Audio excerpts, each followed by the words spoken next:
Hi, Dr. Scott Jensen, and with me is Dr. Jackie Conley.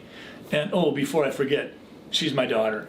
Fortunately for her, she got a lot of her chromosomes from her mother.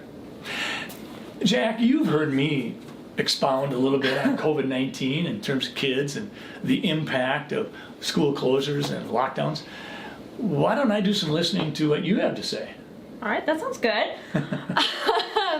So as a family practice doctor, I have been seeing a lot of pediatric patients for years, and this last year has been very interesting, enlightening, and somewhat devastating to watch the impact of COVID-19 on children. As a group that for the most part does very, very well with the disease itself, their main impact is absolutely social.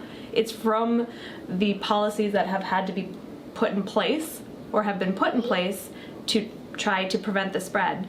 Lockdowns, masks, social distancing, isolation, staying at home, not having the opportunity to go to daycare, school, college.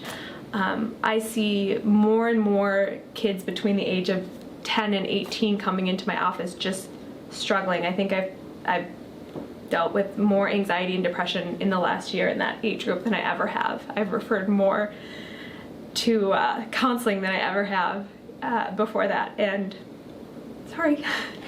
We've had vaccinations, we've seen vaccinations drop off, we've seen well child visits get pushed aside.